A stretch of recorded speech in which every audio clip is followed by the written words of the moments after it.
ಚುನಾವಣೆ ನಡೆದಿದೆ. ಉಪಚುನಾವಣೆ ಗೌರವಾನ್ವಿತ ಮತದಾರರು ಮತವನ್ನು ಹಾಕಿದ್ದಾರೆ. ಅದೇ ರೀತಿ ಉತ್ತಮ ರೀತಿಯಲ್ಲಿ ಚುನಾವಣೆಯನ್ನ ನಡೆಸಿದರೆ ಜಿಲ್ಲಾಡಳಿತ ಎರಡು ಜಿಲ್ಲೆಯ. ಹಾಗಾಗಿ ತಮ್ಮ ಮುಖಾಂತರ ತಮ್ಮ ಗೌರವಾನ್ವಿತ ಮತದಾರರಿಗೂ ಮತ್ತು ಅಧಿಕಾರಿಗಳಿಗೂ ಕೃತಜ್ಞತೆ ಮತ್ತು ಅಭಿನಂದನೆಗಳನ್ನ ಹೇಳಬೇಕು ಅನ್ನೋ ಉದ್ದೇಶದಿಂದ ಈ ಒಂದು ಪತ್ರಿಕಾಗೋಷ್ಠಿಯನ್ನ ಕರೆದಿದ್ದೇವೆ. ತಮಗೆಲ್ಲ ತಿಳಿದಾಗೆ ಕಳೆದ 30 ವರ್ಷಗಳಿಂದ ಕಾಂಗ್ರೆಸ್ ಪಕ್ಷದಲ್ಲಿ ಒಬ್ಬ ನಿಷ್ಠಾವಂತ ಕಾರ್ಯಕರ್ತನಾಗಿ ದುಡಿದಂತಹ ರಾಜು ಪೂಜಾರಿ ಅವರನ್ನ ವಿದ್ಯಾರ್ಥಿ ಕಾಂಗ್ರೆಸ್ಸು, ಯುವಕ ಕಾಂಗ್ರೆಸ್ಸು, ಅವಿಭಾಜಿತ ದಕ್ಷಿಣ ಕನ್ನಡ ಜಿಲ್ಲೆ ಇದ್ದಂಥ ಸಂದರ್ಭದಲ್ಲಿ ಇಲ್ಲಿ ಪ್ರಧಾನ ಕಾರ್ಯದರ್ಶಿಯಾಗಿ ಕೆಲಸ ಮಾಡಿದಂಥ ರಾಜು ಪೂಜಾರಿ ಅವರು, ಅದೇ ರೀತಿ ಸ್ಥಳೀಯ ಸಂಸ್ಥೆಗಳಿಗೆ ಒಬ್ಬ ಯೋಗ್ಯ ಅಭ್ಯರ್ಥಿ ಅಂತ ಹೇಳಿದ್ರೆ ಸ್ಥಳೀಯ ಸಂಸ್ಥೆಗಳಿಂದನೇ ಒಂದು ಚುನಾಯಿತರಾದಂತಹ ಒಬ್ಬ ವ್ಯಕ್ತಿ, ತಾಲೂಕು ಪಂಚಾಯಿತಿ ಗ್ರಾಮ ಪಂಚಾಯಿತಿಯ ಸದಸ್ಯರಾಗಿ, ಅಧ್ಯಕ್ಷರಾಗಿ, ತಾಲೂಕು ಪಂಚಾಯಿತಿ ಮತ್ತು ಜಿಲ್ಲಾ ಪಂಚಾಯಿತಿಯಲ್ಲಿ 2 ಸಲ ಚುನಾವಣೆಯಲ್ಲಿ ಗೆದ್ದು ಅಧ್ಯಕ್ಷರಾಗಿ ಕೆಲಸ ಮಾಡ್ತಾರೆ ರಾಜು ಪೂಜಾರಿ ಅವರನ್ನ ನಮ್ಮ ಪಕ್ಷದ ಅಭ್ಯರ್ಥಿಯನ್ನಾಗಿ ಮಾಡಿದ್ರು. ಅಭ್ಯರ್ಥಿಯನ್ನ ಒಮ್ಮತದ ಅಭ್ಯರ್ಥಿಯಾಗಿ ಆಯ್ಕೆಯಾದಂತಹ ರಾಜು ಪೂಜಾರಿ ಅವರಿಗೆ ನಮ್ಮ 13 ಕ್ಷೇತ್ರಗಳಲ್ಲಿಯೂ ಅತ್ಯುತ್ತಮ ರೀತಿಯ ಒಂದು ವ್ಯವಸ್ಥಿತ ರೀತಿಯಲ್ಲಿ ಈ ಸಲದ ಚುನಾವಣೆಯನ್ನು ಮಾಡಲಿಕ್ಕೆ ನಮ್ಮ ಎಲ್ಲ ಸ್ಥಳೀಯ ನಾಯಕರುಗಳು, ಚುನಾವಣೆಗೆ ಸ್ಪರ್ಧೆ ಮಾಡಿದಂತಹ ನಾಯಕರುಗಳು, ಅದೇ ರೀತಿ ಬ್ಲಾಕ್ ಅಧ್ಯಕ್ಷರುಗಳು, ಕಾಂಗ್ರೆಸ್ ಪಕ್ಷದ ಗ್ರಾಮೀಣ ಪ್ರದೇಶದಿಂದ ಹಿಡಿದು ನಮ್ಮ ಕಾರ್ಯಕರ್ತರು ಎಲ್ಲರೂ ಬಹಳ ಒಟ್ಟಾಗಿ ನಮ್ಮ ಅಭ್ಯರ್ಥಿಯರ ಕೆಲಸವನ್ನ ಮಾಡಿದ್ದಾರೆ. ಒಂದು ಬಹಳ ಸಂಘಟಿತವಾದಂಥ ಚುನಾವಣೆಯನ್ನು ನಾವು ಮಾಡಿದ್ದೇವೆ. 13 ಕ್ಷೇತ್ರಗಳಲ್ಲಿಯೂ ನಾಯಕರುಗಳ ಜೊತೆ, ನಂತರ ಜಿಲ್ಲಾ ಪಂಚಾಯಿತಿ ಎರಡೂ ಜಿಲ್ಲೆಗಳ ಜಿಲ್ಲಾ ಪಂಚಾಯಿತಿಯ ಅವರನ್ನ ನಮ್ಮ ಜಿಲ್ಲಾಧ್ಯಕ್ಷರುಗಳು ಅವರನ್ನ ಉಸ್ತುವಾರಿಗಳನ್ನು ಹಾಕಿ ಈ ಚುನಾವಣೆಯನ್ನು ಅತ್ಯಂತ ಗಂಭೀರ ರೀತಿಯಲ್ಲಿ ನಾವು ಈ ಚುನಾವಣೆಯನ್ನು ಮಾಡಿರುವಂಥದ್ದು. ಈಗಾಗಲೇ ಇದ್ದಾಗೆ ಕರ್ಮಣ್ಯೇವಾಧಿಕಾರಸ್ಥೆ ಮಾ ಫಲೇಷು ಕದಾಚನ ಥರ ನಾವು ನಮ್ಮ ಕೆಲಸವನ್ನು ನಾವು ಮಾಡಿದ್ದೀವಿ. ಫಲಿತಾಂಶವನ್ನ ಜನರು ಯಾವ ರೀತಿ, ನಮ್ಮ ಗೌರವಾನ್ವಿತ ಸದಸ್ಯರು ಯಾವ ರೀತಿ ಸದಸ್ಯರು ನಮಗೆ ನೀಡ್ತಾರೆ ಅನ್ನೋದನ್ನು ನಾವು ಎದುರು ನೋಡ್ತಾ ಇದ್ದೀವಿ. ನಾನು ತಮಗೆಲ್ಲ ಗೊತ್ತಿದ್ದ ಹಾಗೆ ಇದು ಚುನಾವಣೆಯು ಚಿಹ್ನೆಯ ಒಂದು ನೆಲೆಯಲ್ಲಿ ಗ್ರಾಮ ಪಂಚಾಯಿತಿ ಚುನಾವಣೆ ನಡೆಯದೇ ಇದ್ರು ಯಾರೆಲ್ಲ ಗ್ರಾಮ ಪಂಚಾಯಿತಿಯ ಸದಸ್ಯರಾಗಿದ್ದಾರೆ ಅವರೊಂದು ಪಕ್ಷದ ಬೆಂಬಲಿತ ಅಭ್ಯರ್ಥಿಗಳಾದಂಥವ್ರು. ಅದರಲ್ಲೂ ನಮ್ಮ ಅವಿಭಾಜಿತ ದಕ್ಷಿಣ ಕನ್ನಡ ಜಿಲ್ಲೆಯಲ್ಲಿ ಈ ಪಕ್ಷವನ್ನು ಬಿಟ್ಟು ಮತವನ್ನು ಅವ್ರದ್ದೆಲ್ಲ ಪಕ್ಷದ ಜೊತೆ ಅವರು ಗುರುತಿಸ್ಕೊಂಡಂಥವ್ರು. ಆದರೂ ನಮಗೆ ಒಬ್ಬ ಒಳ್ಳೆ ಅಭ್ಯರ್ಥಿಯನ್ನು ನಾವು ಕೊಟ್ಟಿರೋದ್ರಿಂದ, ಯಾಕೆ ಅಂತ ಹೇಳಿದ್ರೆ ಮುಂಚೆ ಶ್ರೀನಿವಾಸ್ ಪೂಜಾರಿ ಅವರು ಆ ಸ್ಥಾನದಲ್ಲಿ ಇದ್ದಂಥ ಸಂದರ್ಭದಲ್ಲಿ ಅವರೆಲ್ಲ ಹೇಳ್ತಾ ಇದ್ರು, ಶ್ರೀನಿವಾಸ್ ಪೂಜಾರಿ ಅವರು ಒಬ್ಬ ಒಳ್ಳೆಯ ಸ್ಥಳೀಯ ಸಂಸ್ಥೆಗಳಿಂದ ಆಯ್ಕೆ ಆದಂಥ ವ್ಯಕ್ತಿ ಅಂತ ಹೇಳಿ ಅವರೇ ಹೇಳ್ತಾ ಇದ್ರು. ಇವತ್ತು ನಾವು ಅದನ್ನ ಅಷ್ಟೇ ಉತ್ತಮ ರೀತಿಯ ಶ್ರೀನಿವಾಸ್ ಪೂಜಾರಿ ಅವರು ಯಾವ ರೀತಿ ಇವತ್ತು ಗ್ರಾಮ ಪಂಚಾಯತಿಯಿಂದ ಜಿಲ್ಲಾ ಪಂಚಾಯತಿ ಮಟ್ಟಕ್ಕೆ ಬಂದಿದ್ರು ಅಂಥದೇ ಒಬ್ಬ ಅಭ್ಯರ್ಥಿಯನ್ನು ನಾವು ಇವತ್ತು ಉಡುಪಿ ಭಾಗದಿಂದನೇ ಆರಿಸಿ ನಾವು ಕೊಟ್ಟಿರುವಂಥದ್ದು. ಹೀಗಾಗಿ ನಮಗೊಂದು ಆಶೆ, ಖಂಡಿತವಾಗಿಯೂ ಸ್ಥಳೀಯ ಸಂಸ್ಥೆಗಳಿಂದ ಆದಂಥವರು ಒಬ್ಬ ಸ್ಥಳೀಯ ಸಂಸ್ಥೆಗಳಿಗೆ ಧ್ವನಿ ಆಗಬೇಕು ವಿಧಾನ ಪರಿಷತ್ತಲ್ಲಿ ಅನ್ನೋ ಒಂದು ನಂಬಿಕೆ ನಮಗಿರೋದ್ರಿಂದ ಅವರಿಗೆ ಮತವನ್ನು ಹಾಕ್ತಾರೆ, ಅವರು ಜಯಶಾಲಿ ಆಗ್ತಾರೆ ಅನ್ನೋ ಒಂದು ನಂಬಿಕೆ ನಮಗಿದೆ. ಚುನಾವಣೆಯಲ್ಲಿ ವ್ಯವಸ್ಥಿತ ರೀತಿಯಲ್ಲಿ ನಾವು ಮಾಡಿರೋದ್ರಿಂದ, ಯಾಕೆ ಅಂತ ಹೇಳಿದ್ರೆ ನಮ್ಮ ಚುನಾವಣೆಯ ಭವಿಷ್ಯ ಮುಂಚೆ ಏನಾಗ್ತಾ ಇತ್ತು ಅಂತ ಹೇಳಿದ್ರೆ ಒಂದು ಚುನಾವಣೆ ನಡೀತಾ ಇತ್ತು, ಬಟ್ ಈ ಸಲ ಒಂದು ಸಂಘಟಿತ ಚುನಾವಣೆ ಅಂತ ಹೇಳಿದ್ರೆ ಎಲ್ಲ ನಮ್ಮ ನಾಯಕರುಗಳು, ಜಿಲ್ಲೆಯ ಜಿಲ್ಲಾ ನಾಯಕರಾದಂಥ ರಮನಾಥ್ ರೈ ಅವರು ಇರ್ಬೋದು, ರಾಜ್ಯದ ಹಿರಿಯ ನಾಯಕರಾದಂಥ ರಮನಾಥ್ ರೈ ಅವರು, ಅದೇ ರೀತಿ ವಿನಯ್ ಕುಮಾರ್ ಸೊರಕೆ ಅವರು, ಅವರೆಲ್ಲರೂ ಅವರವರ ಜಿಲ್ಲೆಗಳಿಗೆ ಚುನಾವಣೆ ಸಂದರ್ಭದಲ್ಲಿ ಭೇಟಿಯನ್ನು ಕೊಟ್ಟು ಒಂದು ಅಭ್ಯರ್ಥಿಯನ್ನ ಗೆಲ್ಲಿಸಬೇಕು ಅನ್ನೋ ಒಂದು ಮನಸ್ಸನ್ನ ಮಾಡಿ ನೋಡಿ.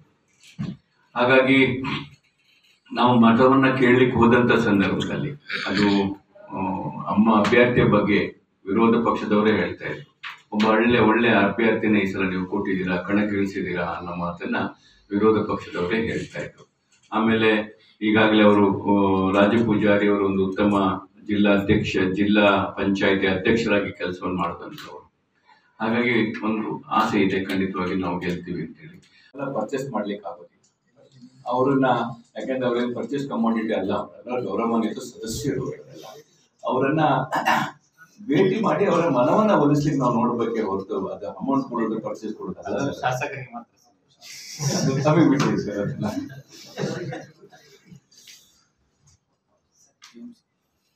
ಬೇರೆ ಯಾಕೆಂತ ಹೇಳಿದ್ರೆ ನಮ್ಮ ಅಭ್ಯರ್ಥಿಯ ಬಗ್ಗೆ ನಾವು ಸ್ಪಷ್ಟವಾಗಿ ಎಲ್ರಿಗೂ ನಾವು ತಲುಪಿಸಿದೀವಿ. ನಮ್ಮ ಅಭ್ಯರ್ಥಿ ಯಾರಪ್ಪ, ಯಾವ ಒಂದು ರೀತಿಯ ಅಭ್ಯರ್ಥಿ ನಮ್ಗೆ ಬೇಕು. ಯಾಕಂದ್ರೆ ಅವರೇ ಹೇಳ್ತಾ ಇದ್ರು, ಹಿಂದೆ ನಾವೆಲ್ಲ ಚುನಾವಣೆ ನಿಲ್ಲಂತ ಸಂದರ್ಭದಲ್ಲಿ ಶ್ರೀನಿವಾಸ ಪೂಜಾರಿ ಅವರು ಸ್ಥಳೀಯ ಸಂಸ್ಥೆಗಳಿಂದ ಬಂದಿರುವಂತದ್ದು ನಾವು ಶ್ರೀನಿವಾಸ ಪೂಜಾರಿ ಅವರಿಗೆ ಕೊಟ್ಟಿದ್ದೀವಿ ಅನ್ನೋ ಮಾತನ್ನ ಅವರೇ ಹೇಳ್ತಾ ಇರೋದು. ಈಗ ಅದನ್ನ ನಾವು ಅವ್ರಿಗೆ ಹೇಳ್ತಾ ಇದ್ದೀವಿ, ನಾವು ಅಂತ ಸ್ಥಳೀಯ ಸಂಸ್ಥೆಗಳಿಂದ ಬಂದಂತ ಒಬ್ಬ ಯೋಗ್ಯ ಅಭ್ಯರ್ಥಿನ ನಾವು ಕೊಟ್ಟಿದ್ದೀವಿ ಅನ್ನೋ ಮಾತನ್ನ ಅವ್ರಿಗೆ ವಾಪಸ್ ಹೇಳ್ತಾ ಇದ್ದೀವಿ ನಾವು.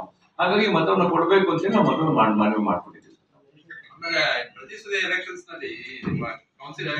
ಒಳ್ಳೆ ಚುನಾವಣೆ ಯಾಕೆಂತ ಹೇಳಿದ್ರೆ ಇದು ಪ್ರಚಾರ ಮಾಡಿ ಗೆಲ್ಸ್ಕೊಂತಲ್ಲ. ಯಾಕಂದ್ರೆ ನೇರವಾಗಿ ಮತದಾರರು 6,000 ಜನ ಮತದಾರರು ಯಾರು ಯಾರಿಗೆ ಅಂತ ಗೊತ್ತಿತ್ತು.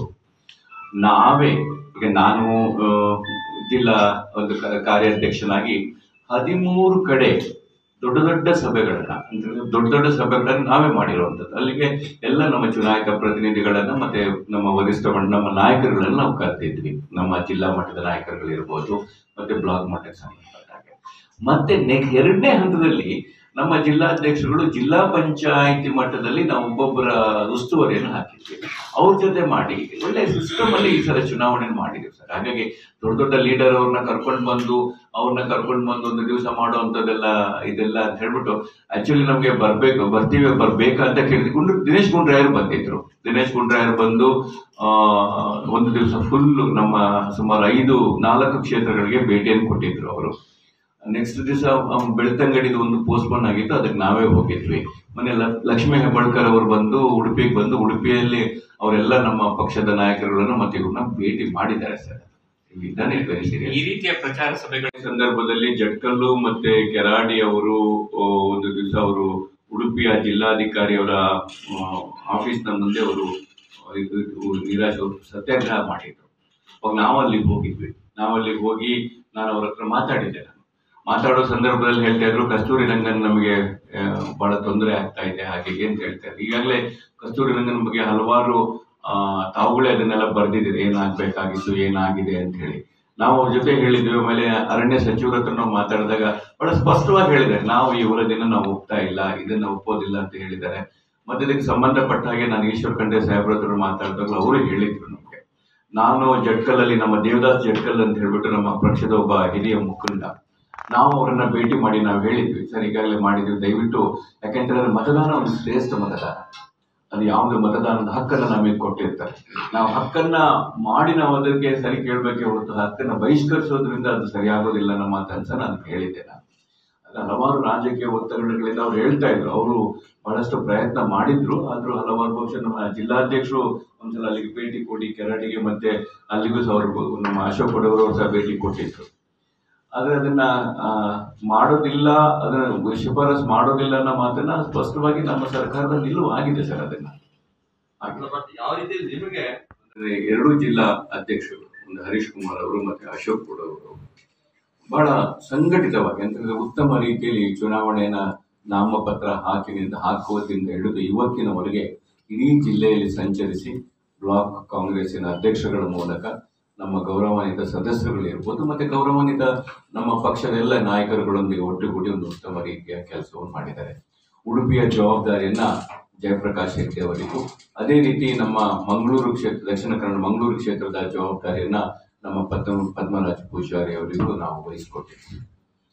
ಅದಾದ್ಮೇಲೆ ಅವರೊಂದಿಗೆ ನಮ್ಮ KPCCಯ ಪದಾಧಿಕಾರಿಗಳಾದ MS ಮಹಮ್ಮದ್ ಅವರು ಇರ್ಬೋದು, ಮತ್ತೆ ಇಲ್ಲಿಗೆ ಉಪಾಧ್ಯಕ್ಷರಾಗಿ ಬಂದಂತಹ ವೇಣುಗೋಪಾಲ್ ಇರ್ಬೋದು, ಮತ್ತೆ ಉಡುಪಿಯ ಜಿಲ್ಲಾ ಉಪಾಧ್ಯಕ್ಷ ಅಂತ ಐವನ್ ಡಿಸೋಜರ್ ಇರ್ಬೋದು. ಇವರೆಲ್ಲರೂ ಎಲ್ಲಿ ತನಕ ಅಂತ ಹೇಳಿದ್ರೆ ಒಂದು ಜಿಲ್ಲಾ ಪಂಚಾಯತಿ ಮಟ್ಟದ ತನಕ ಹೋಗಿ ಈ ಕೆಲಸವನ್ನು ಮಾಡಿದ್ದಾರೆ. ಇದ್ರ ಜೊತೆಗೆ ನಮ್ಮ ಪಕ್ಷದ ಸಂಘಟನೆಯನ್ನು ಸಹ ನಮಗೆ ಮಾಡ್ಲಿಕ್ಕೆ ಅನುಕೂಲವಾಗಿದೆ. ಯಾಕೆಂತಂದ್ರೆ ಮುಂದಿನ ದಿನಗಳಲ್ಲಿ ಪಕ್ಷವನ್ನ ಸಜ್ಜುಗೊಳಿಸಬೇಕು ಅಂತ ಹೇಳಿ ಏನು ನಮ್ಮ ಅಧ್ಯಕ್ಷರಾದ DK ಶಿವಕುಮಾರ್ ಅವರು ನಮಗೆ ಕರೆಯನ್ನು ಕೊಟ್ಟಿದ್ರು, ಈ ಚುನಾವಣೆಯಲ್ಲಿ ಅದನ್ನು ಸಹ ನಾವು ಒಳ್ಳೆ ರೀತಿಯಲ್ಲಿ ನಾವು ಮಾಡಿದ್ದೀವಿ ಅಂತ ನಾನು ಬಯಸ್ತಾ ಇದ್ದೀನಿ. ಮತ್ತೊಮ್ಮೆ ತಮ್ಮ ಮೂಲಕ ನಮ್ಮ ಎಲ್ಲ ಗೌರವಾನ್ವಿತ ಮತದಾರರಿಗೂ ಮತ್ತು 2 ಜಿಲ್ಲಾಧಿಕಾರಿಗಳು ಬಹಳ ಉತ್ತಮ ರೀತಿಯಲ್ಲಿ ಚುನಾವಣೆಗಳನ್ನು ನಡೆಸಿಕೊಟ್ಟಿದ್ದಾರೆ.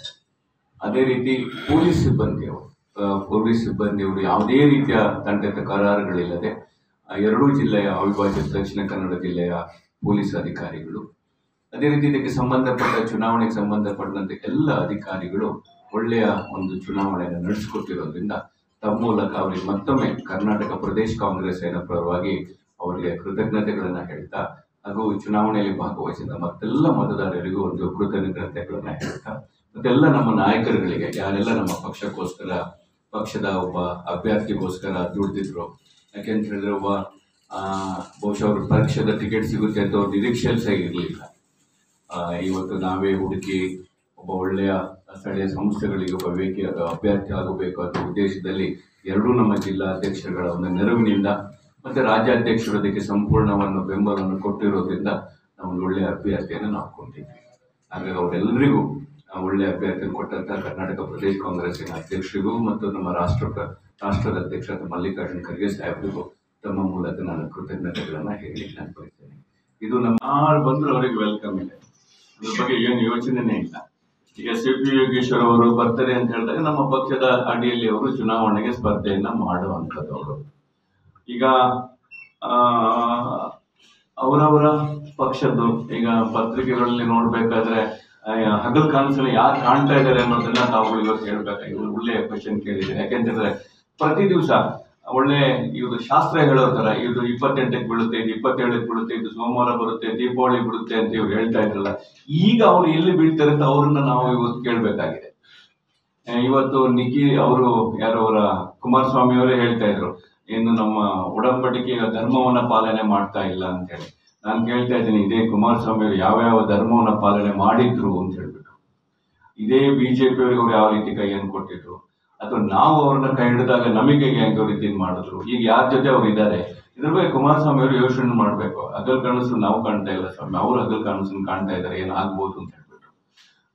ಕುಮಾರಸ್ವಾಮಿ ಅವರು ಒಂದು ಗೌರವಾನ್ವಿತ ನಮ್ಮ ಈ ಪ್ರಜಾಪ್ರಭುತ್ವದಲ್ಲಿ ಇವತ್ತು ಏನು ಭಾರತ ದೇಶದಲ್ಲಿ ಒಂದು ಅತ್ಯಂತ ಒಳ್ಳೆಯ ಸ್ಥಾನದಲ್ಲಿ ಇರುವಂಥವ್ರು. ಅವ್ರ ಮಾತುಗಳನ್ನ ಕೇಳಬೇಕಾದ್ರೆ ಇವತ್ತು ಯಾವ ರಾಜಕೀಯ ಅಂತ ಹೇಳಿದ್ರೆ ಕೀಳು ಮಟ್ಟದ ರಾಜಕಾರಣಕ್ಕೆ ಇವತ್ತು ಬಂದು ಮಾತಾಡ್ತಾ ಇದ್ದಾರೆ. ನಾನು ಅದು ಮಾಡ್ತೀನಿ, ನಾನು ಇದು ಬಿಡ್ತೀನಿ, ಅದು ಬಿಡ್ತೀನಿ. ಸರ್, ನೀವು ಕರ್ನಾಟಕ ರಾಜ್ಯಕ್ಕೆ ಏನ್ ಮಾಡ್ತಾ ಇದ್ದೀರಾ ಅದನ್ನ ಹೇಳಿ. ಇವತ್ತು ನೀವು ಭಾರತ ದೇಶದ ಒಬ್ಬ ಯೂನಿಯನ್ ಗವರ್ಮೆಂಟ್ ಅಲ್ಲಿ ಮಂತ್ರಿ ಆದಂಥವ್ರು, ಕೈಗಾರಿಕಾ ಮಂತ್ರಿ ಆದಂಥವ್ರು, ನಮ್ಮ ರಾಜ್ಯಕ್ಕೆ ಏನು ಕೊಡುಗೆಯನ್ನು ಕೊಡ್ತಾ ಇದ್ದೀರಾ? ಇವತ್ತು ಯಾರೆಲ್ಲ ಇವತ್ತು ನೆಹರು ಬಗ್ಗೆ ಮಾತಾಡುವಂಥವ್ರು ಅಥವಾ ಕಾಂಗ್ರೆಸ್ ಬಗ್ಗೆ ಮಾತಾಡುವಂತ ಈ ಪಕ್ಷದವರು ಎಷ್ಟು ಕಾರ್ಖಾನೆಗಳನ್ನ ಇವತ್ತು ಮುಚ್ಚುತ್ತಾ ಇದ್ದೀರಾ? ಇವತ್ತು ಎಷ್ಟು ಇದನ್ನ ಪ್ರೈವೇಟೈಸೇಷನ್ ಮಾಡ್ತಾ ಇದ್ದೀರಾ? ಯಾವ ಮೀಸಲಾತಿಯನ್ನ ಇವತ್ತು ನೀವು ಹತ್ತಿಕ್ತಾ ಇದ್ದೀರಾ ಪ್ರೈವೇಟೈಸೇಷನ್ ಮಾಡಿ? ಮುಂಚೆ ಇದೇ ನಮ್ಮ ಮಂಗಳೂರಿಗೆ ಏರ್ಪೋರ್ಟ್ ಅಲ್ಲಿ ಇದ್ದಾಗ ಒಂದು ಮೀಸಲಾತಿ ಇತ್ತು, ಜನರಿಗೆ ಅಲ್ಲಿ ಬರ್ತಾ ಇತ್ತು. ಇವತ್ತು ನೀವು ಅದಾನಿ ಕೊಟ್ಟಾದ್ಮೇಲೆ ಯಾವ ಮೀಸಲಾತಿನ ತರ್ತಾ ಇದ್ದೀರಾ ನೀವುಗಳು? ಇದೆಲ್ಲ ನೀವು ಉತ್ತರ ಕೊಡ್ಬೇಕಲ್ಲ. ಇವತ್ತು ನೀವು ಮಂತ್ರಿ ಆಗಿದ್ದೀರಲ್ಲ, ಇವತ್ತು HMD ಬಗ್ಗೆ, ಟೈಟನ್ ಬಗ್ಗೆ ಎಲ್ಲ ಮಾತಾಡ್ತಾ ಇದ್ರಲ್ಲ, ಪುನಶ್ಚಿತ್ರ ಮಾಡಿ. VS ಅಲ್ಲಿ ಇದೆ, MPM ಇದೆ. ಇದಕ್ಕೆ ಅಂತಂದ್ರೆ ನೀವು ಬರೀ ರಾಜಕಾರಣವನ್ನ ಮಾಡಿ, ರಾಜಕಾರಣ ಬಿದ್ದಿದೆ, ರಾಜಕಾರಣದಲ್ಲಿ ಮಾಡಿ ನಿಮಗೆ ಒಂದು ರಾಜಕೀಯ ಒಂದು ಅಧಿಕಾರವನ್ನು ಸಿಕ್ಕಿದೆ ಅಂತ ಹೇಳಿದ್ರೆ ಅದನ್ನ ಆಡಳಿತವನ್ನು ಮಾಡ್ಲಿಕ್ಕೆ ನಿಮಗೆ ಕೊಟ್ಟಿರುವಂಥದ್ದು. ಈಗ ನಾನು ಶಾಸಕನಾಗ ತನಕ ನಾನು ರಾಜಕಾರಣ ಮಾಡಿದ್ದೀನಿ. ಆ ಶಾಸಕನಾದ ಮೇಲೆ ನನಗೆ ನನ್ನದೇ ಆದಂತ ಕರ್ತವ್ಯಗಳಿದೆ. ನಮಗೆ ಅದನ್ನ ನಾನು ನಿಭಾಯಿಸ್ಬೇಕಲ್ಲ. ಇವತ್ತು ನಾವು ಮಂತ್ರಿ ಆಗಿದ್ರೆ, ಇವತ್ತು ಈ ದೇಶದ ಕೈಗಾರಿಕಾ ಮಂತ್ರಿಗಳಾಗಿದ್ದೀರಾ. ಇದ್ರ ಬಗ್ಗೆ ತಾವು ಯೋಚನೆ ಮಾಡಿ. 24 ಗಂಟೆ ನೀವು ಸ್ಟೇಟ್ಮೆಂಟ್ ಕೊಡ್ತಾ ಇದ್ದು, 24 ಗಂಟೆ ಅದು ಮಾಡ್ತೀನಿ, ನಾನು ಇವತ್ತು ರಿಲೀಸ್ ಮಾಡ್ತೀನಿ ಮಾಡಿ. ಯಾರು ಬೇಡ ಅಂತ ಹೇಳಿದ್ದಾರೆ ನಿಮ್ಗೆ? ನಿಮ್ದೇ ED, ನಿಮ್ದೇ CBI, ನಿಮ್ದೇ ಅವರ ಅಂಗವಾಗಿದ್ದೀರಲ್ಲ ನೀವುಗಳು, ಮಾಡಿ. ನೀವು ಅದನ್ನ ಯಾರಿನ ಜೈಲಿಗೆ ಕಳಿಸಿ. ನೀವು ಯಾರ ಬಗ್ಗೆ ಕಾನೂನು ಕ್ರಮ ಬಗ್ಗೆ ತಗೊಳ್ಳಿ. ಅದನ್ನ ನಾನು ಒಳ್ಳೆ ಬುಟ್ಟಿಲಿ ಇವತ್ತು ಬಿಡ್ತೀನಿ, ನಾಳೆ ಬಿಡ್ತೀನಿ ಅಂತ ಹೇಳಿ ಯಾಕೆ ತೋರಿಸ್ತಾ ಇದ್ದೀರಾ ನೀವು? ಈಗ ಮತ್ತೆ ಅದನ್ನ ಏನ್ ಅದಕ್ಕೆ ನಾನೇ ನಿಮ್ಮ ಪತ್ರಿಕೆಯಲ್ಲಿ ಬಂದಿತ್ತು, ಒಂದು ಪತ್ರಿಕೆಯಲ್ಲಿ ಬಂದಂತ ಪೇಪರ್ ಅನ್ನ ಕಟ್ಟಿಂಗ್ ಅನ್ನೇ ಬಹುಶಃ ಕೋರ್ಟಲ್ಲಿ ಅದನ್ನೇ ಅವರು ಉಲ್ಲೇಖ ಮಾಡಿದ್ದಾರೆ. ಅಲ್ಲಿ ಕಾರ್ಕಳದಲ್ಲಿ ನಿಮ್ಮ ಪಕ್ಷದ ಕಾರ್ಯಕರ್ತರು ನಿಮ್ಮ ನಾಯಕರ ವಿರುದ್ಧನೇ ಮಾತಾಡಿದ್ದಾರೆ. ಅಂದ್ರೆ ಅಡ್ಜಸ್ಟ್ಮೆಂಟ್ ನಿಮ್ ನಡುವೆ, ಅಂದ್ರೆ ನಾಯಕರ ನಡುವೆ ಇರ್ತದೆ. ಇವಾಗ ಕೋರ್ಟೇ ಇದು ಮಾಡಿದೆ. ಈಗ ಮುಂದೆ ಯಾವ ರೀತಿ ನೀವು ತನಿಖೆ ಇದು ಮಾಡ್ತೀವಿ? ಅಲ್ಲ ಸರ್, ಈಗ ಅವ್ರು ಹೇಳ್ತಾರೆ ಅಂತೇಳಿ ಇವ್ರು ಹೇಳ್ತಾರೆ ಅಂತ ಹೇಳಲ್ಲ. ಏನಾಗುತ್ತೆ ಅಂತ ಹೇಳಿದಾಗ ಒಂದು ಯಾವುದೇ ವಿಷಯಗಳನ್ನ ನಾವು ತೆಗೆದುಕೊಂಡು ಹೋಗ್ಬೇಕಾದ್ರೆ ಒಂದು ತಾರಕ ಎಂಡನ್ನ ಮಾಡಬೇಕಾಗುತ್ತೆ. ಅದನ್ನ ಹಂತವಾಗಿ ಮಾಡಬೇಕಾಗುತ್ತೆ. ಅದೇನು ಪ್ರೈವೇಟ್ ಲಿಮಿಟೆಡ್ ಕಂಪನಿ ಅಲ್ಲ, ಪ್ರೊಪ್ರೈಟರ್ಶಿಪ್ ಅಲ್ಲ. ಕಾನೂನು ಪ್ರಕಾರ ಅವ್ರು ಏನ್ ಮಾಡಿದ್ದಾರೆ, ಅವ್ರಿಗೆ ಏನ್ ಕೊಟ್ಟಿದ್ದಾರೆ.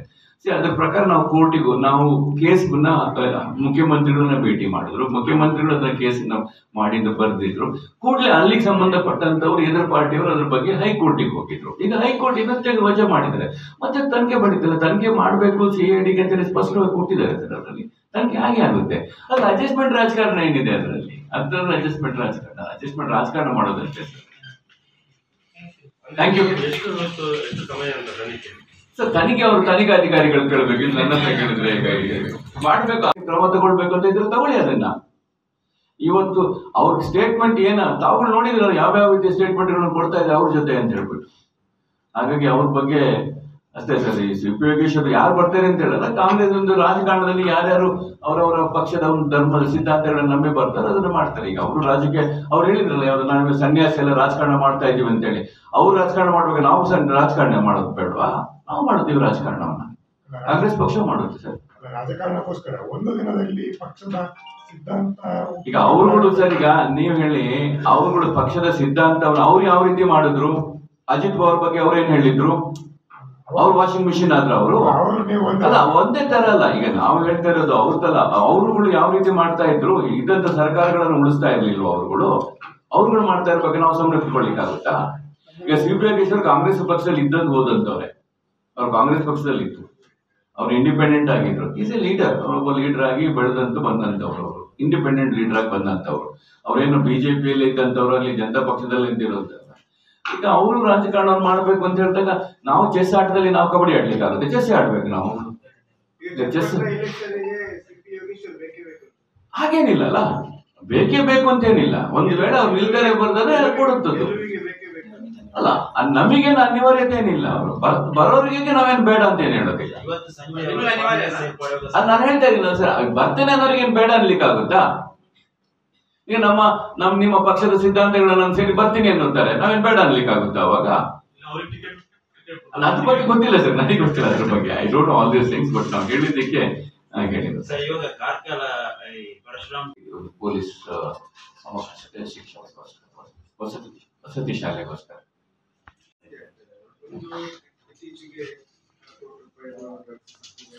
ಪ್ರತಿದಿನ ಕನ್ಸಂಪ್ಷನ್ ಮಾಡುವವರು ಪ್ರತಿಯೊಂದು ಇದಾಗ್ತದೆ. ಯಾಕೆ ನೀವು ಕೆಲಸ ಬಂದಿದ್ರು?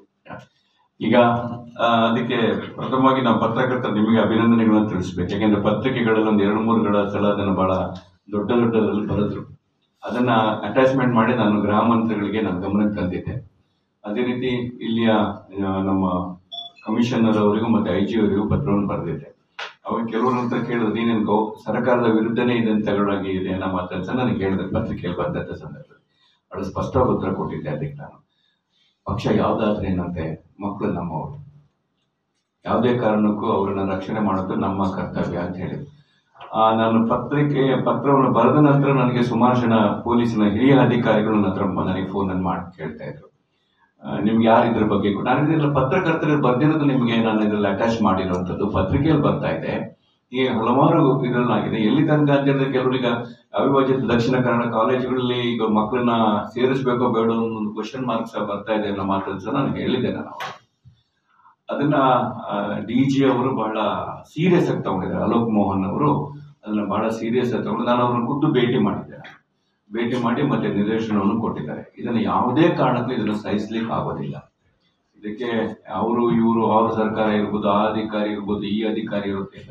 ಇದ್ರಲ್ಲಿ ಬಹಳ ಸ್ಪಷ್ಟವಾದ ನಂದು ನಿಲುವು ಇಷ್ಟೇ, ಯಾವುದೇ ಕಾರಣಕ್ಕೂ ಈ ಅವಿಭಾಜಿತ ದಕ್ಷಿಣ ಕನ್ನಡ ಇವ ರಾಜ್ಯದಲ್ಲೇ ಯಾವುದೇ ಡ್ರಗ್ ಮಾಫಿಯಾಗಳು ನಡೀತಾ ಇದ್ರೆ, ಪೆಡ್ಲರ್ಗಳು ನಡೀತಾ ಇದ್ರೆ ಅದಕ್ಕೆ ಶಿಕ್ಷೆಗಳು.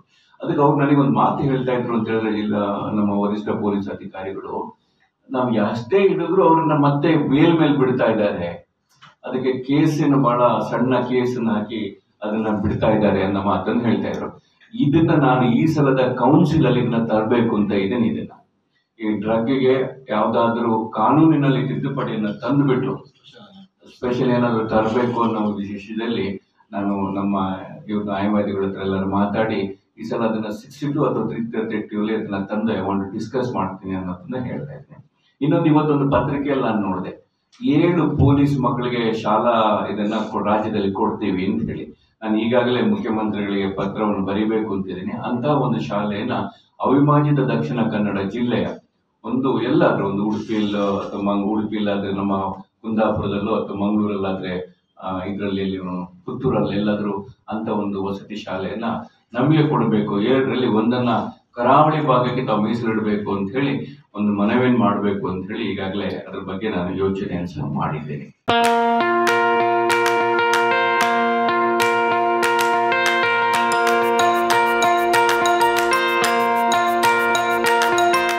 Dr. M.V. Shetty Institutions, Mangalore, empowering dreams and achieving greatness since 1985. Dr. M.V. Shetty College prides itself in its history of 38 years. It undertook path-breaking initiatives in Indian higher education with the introduction of innovative and modern curricula, insistence on academic discipline, imparting of holistic education, and adoption of global higher education practices with the support of creative and dedicated staff. First private college in Karnataka offering diverse healthcare programs, offers you multiple of courses.